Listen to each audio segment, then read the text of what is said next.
This video will show you 3 ways to take back your power to create your own reality. I'm going to share with you ways of looking at life in a completely new way and understanding the steps that you can take so that you consciously create the reality you want. Welcome back to another video. My name's Aaron and I help people expand their consciousness. Now, on this video, I'm going to be sharing with you 3 ways to take back your power and understanding that in the larger scheme of things, you do create your own reality with what you think, with how you feel, with the actions that you take, with all of your beingness, of the way you see yourself and the way you show up in the world. That is creating the kind of reality you experience. Now, the reason I wanted to make this video is because I just noticed that there are so many people that in a way just don't understand the power that they have to direct their life in the way that they want. They in a way just believe that they are a victim of the environment, that they have to remain in the place that they see themselves, they're like the self-image they have, the way that other people see them. They're like, I can't break out of that because other people see me this way. They expect me to be a certain way. I want to share with you some things that I've realized in my own life that have totally transformed the whole way I go about who I am and the way I show up in the world. Now, when I first went through my awakening, I went through a spiritual awakening back in 2012. And this was the most profound shift in my whole entire life. Like, I, before that, saw myself as this very limited being. I saw myself as somebody that had ADHD, that couldn't focus. I saw myself as somebody that needed to take Adderall, which is the prescription drug that they give. I didn't really feel self-empowered because I had to do all of these things to make myself normal, to make myself fit in. And then what happened is I said, you know what, I'm going to start looking into meditation. Because the side effects of meditation are only positive, whereas the side effects of taking Adderall, which is the prescription drug I was given for having ADHD, and really I just had a whole bunch of energy that wasn't grounded. So what I did is, the side effects of that though were you couldn't eat very much, you couldn't sleep very much. So then I learned meditation, and I came across it, started to learn it. And this was shortly after I learned about The Secret, or I already kind of knew about it. It planted a seed when I first learned about it. My mom is actually somebody that made me watch the movie, but when I was younger. And it planted a seed, and that seed began to grow. And eventually I became aware of my thoughts. And that was when I was learning meditation. I was like 20-something years old, my early 20s. And I started to learn about the idea of meditation and how observing the thoughts made my brainwaves more coherent, all of these benefits. So I was like, you know what, I'm going to try this. So I sat down, I started learning how to meditate, and within 2 or 3 days I learned how to observe my thoughts. That was the game changer. I learned how to observe them rather than react to them. And then I became aware that I am not just the results of my thoughts. Like, I identified so long growing up with being someone with ADHD, with only being able to focus in a certain way by taking Adderall. That was a belief system. I became aware of all the beliefs that I had that were creating my own reality, all the limitations that I had. And by becoming aware of all this, what I ended up doing is then starting to take my power back, because I started to observe my thoughts and say, do I prefer to experience this? Do I want to keep going in this direction? What do I really want out of life? Who am I? I asked myself that question, who am I? And this is when I started to come through and understand and have a spiritual awakening. It kind of happened by accident. But basically what happened is my natural set point went from, on a scale of 1 to 10, from probably about a 4 or 5 to about a 7 or an 8. I felt really good, and I did not really know why. I was like, why do I feel so good? And I realized I was having all these revelations about who I am at a deeper level, who everyone is at a deeper level, and that in a way life is just an experience, and that at a deeper level we are an immortal spiritual being having a temporary human experience. And before this is something, I would have never saw myself having this kind of realization, but through meditation, through understanding just that self-inquiry, I started to understand that this was something that I, in a way, chose to experience. And a lot of the pain I went through as a child, also growing up and kind of having an abusive stepmom and all this stuff that I've kind of shared with you guys before, that led to me having this kind of awareness. That pain was in a way necessary to cause the pressure for me to then come through and have this kind of spiritual awakening. So basically what happened is my vibrational set point began to raise. And that made me more aware of who I am at a deeper level. So that's when I became more aware of my beliefs, all of these things that totally transformed my life. And I've also created a free meditation that will show you how to raise your vibrational set point. It's absolutely free. You can download it in the top of the description box, and it will help you to go from maybe a 4 or 5 up to a 7 or an 8, and that's where I've been ever since. Now, of course, there's fluctuations with it, but what I noticed is it's just become natural for me. So back in the day, I felt high, and I was on no drugs at all, just felt high, and I didn't know why. And really, it became my natural set point, so now it's not as static as it was back then. But nonetheless, point being that when I started to learn all of this stuff about me, I started to also look at society. I started to wonder, why don't they teach this in school? Why don't we learn about this younger in life? Why am I just now finding out? Why did I stumble across this, and why wasn't this something that was taught to me? Well, then what happens is I went into a whole understanding and kind of digesting information and doing a lot of research as to why everything is the way it is on Earth. And basically what I came across, and I'm not saying any of this, by the way, to be negative, I just want to genuinely share with you guys my perspective, because it can help you maybe go through this process, and you don't have to go through all the negative stuff to get to the positive stuff. But I do encourage you to question what I'm saying. I do encourage you to also question what you experience in your life in general. But a lot of us never really step back and say, why is things in life the way that they are? Why is our system set up in such a way to where we're not really allowed to think what we want to think? We kind of have to, we kind of play a certain narrative. When we grow up, we go to school, we do what we're told, we listen, and there's not really this kind of thinking outside the box type mentality that's encouraged. It was something that I became aware of, and basically what I came to understand is that there are certain factors into play that make it so that people stay in the little bubble that they are. You know, it's why the media exists, and the media tells you what to believe. And there is, in the same way, I've explained this before, but there is an electromagnetic energy bubble around our body. This is something the Heart Math Institute has shown. There's a toroidal field around our body. And based on our thoughts and our feelings, that's determining the kind of vibration of this field. And when we are focused on certain things, we feel a certain way, we go into the world, and we create more resonance with those types of things. So literally, your focus is one of the most powerful things you have. The focus you have, the emotions that you feel, those two things are creating the kind of reality for you. Now, in the same way that we have an electromagnetic energy around our body that is linking up with certain people, that is linking up with certain events in our life, the mass consciousness of the planet is the same way. So there is power when multiple people are thinking similar thoughts that is adding to the energy of the world. And at a very high level, there are people that understand this, and that's why there's a certain level of control when it comes to the people in the higher ups that have things like the media companies that are projecting certain ideas to where we think everything in life is negative because the only things we see on the news are negative things. Therefore, we have an expectation of it. We go out, we're putting out these negative thought vibrations, keeping ourselves in this little box that we have created, not knowing there is so much space outside the box when you come to understand it. And that's where you start to take your power back, is when you question why you are told what you are told, and you start to see it from a new authentic point of view. So I'm not telling you that you have to be some conspiracy theorist.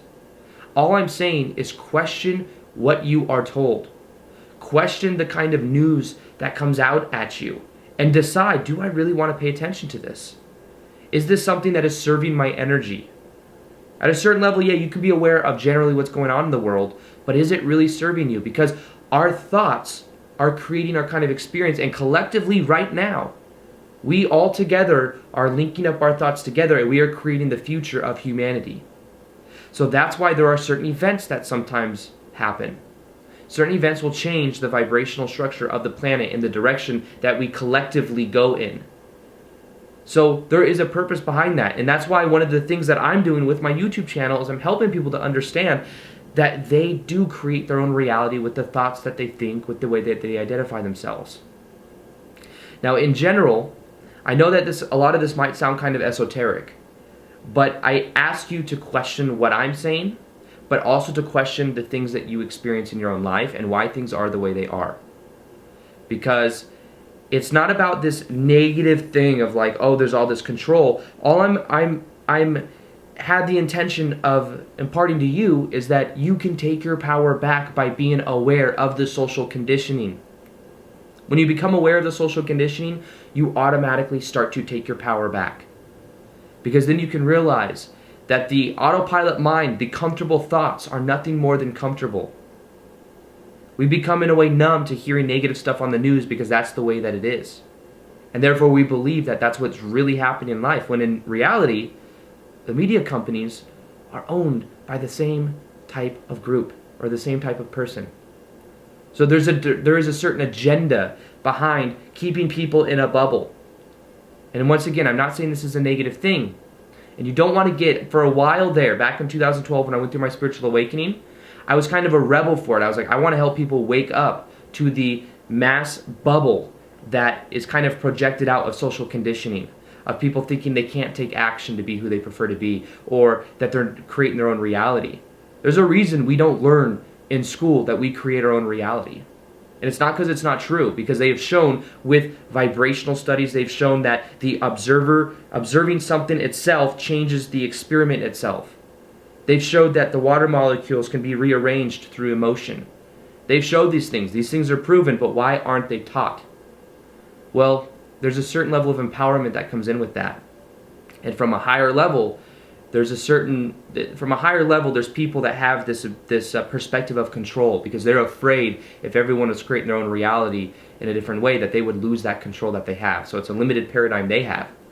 But what I'm telling you is that you can take your power back and start to create your own reality by not giving in to the social conditioning, not giving in to the exactly what you're told when it comes to the media. And that when you start to question these things, that's why this is the first thing you can do to take your power back, is start to literally question what you are told. Question what I'm telling you right now. This doesn't mean be skeptical and like go around not knowing what's true, what's not true. Go with what resonates with you, but there's a whole new paradigm you start to expand yourself to when you start to see that everything in life is a reflection of who you are. And even at a collective level, it's a reflection of what we as a society believe.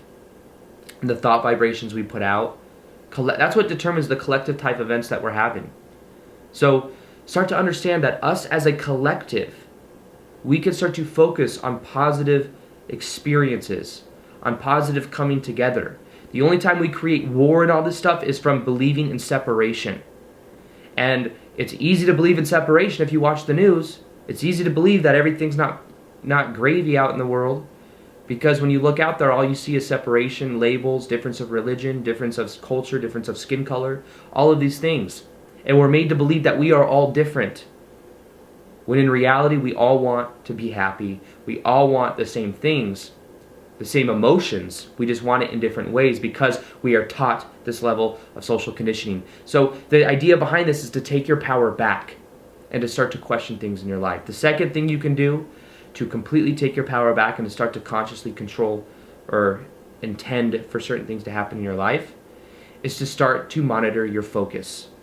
To stop watching the news. To stop watching things that brings down your emotional set point.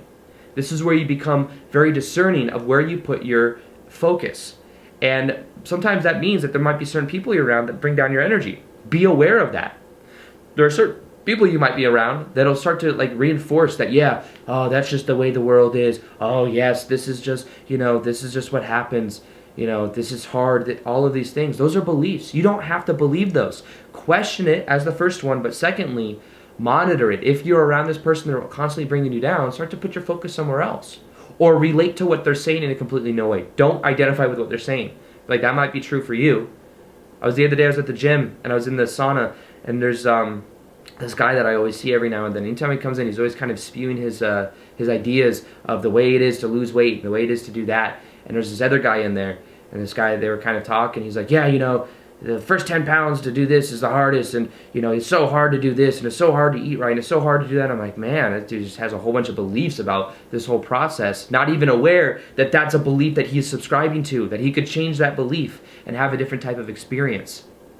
So, in the same way, I didn't listen to that and like, oh, that's such a negative person. I wasn't judging him.